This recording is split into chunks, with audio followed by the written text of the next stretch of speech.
জানো তো, ছোটো থেকে দেখে আসছি মা না গাছপালা লাগাতে খুবই ভালোবাসে। সেটা হোক কোনো ফল করার গাছ বা কোনো সবজির গাছ বা অন্য কোনো গাছ আর বা ফুল গাছ।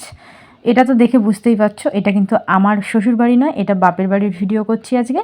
আগে তো শ্বশুরবাড়ির ভিডিও করেছি। আর এই যে উচ্ছে গাছ, লঙ্কা গাছ, এই গাছগুলো দেখতে পাচ্ছ না, সাথে রয়েছে কুমড়ো গাছ, কলার গাছ, তাতে রয়েছে মোচা, কলা, এই যে সমস্ত গাছপালাগুলো কিন্তু আমার মায়ের হাতেই লাগানো। আর এতে কেমন পরিমাণে ফলন হয়েছে দেখে বুঝতেই পারছো। আর আমিও মায়ের দেখা দেখি মায়ের কাছ থেকে শিখে গেছি গাছ লাগানো। আর আমার শ্বশুরবাড়িতে আগে তোমাদেরকে দেখিয়েছি কুমড়ো গাছ, পুঁই শাক, উচ্ছে গাছ আর সাথে পেঁপে গাছ, কত পরিমাণে ফলন তাতে ফলেছে তোমাদেরকে আগেই দেখিয়েছি। আর এই দেখো আম গাছ, এটাও কিন্তু আমার মায়ের হাতেই লাগানো গাছ। আগে জানো তো আমাদের উঠোনের পরও 3টে গাছ ছিল মায়ের হাতেই লাগানো, সেগুলো ঘর করার জন্য কেটে ফেলা হয়ে গেছে। আর একটা কাঁচামিঠে গাছও এখানে রয়েছে, সেটা অনেক উপরে দেখাতে পাচ্ছি না। আর এই যে কলা গাছ, মোচা দেখতে পাচ্ছ, সব কিন্তু মারই কৃতিত্ব আমার।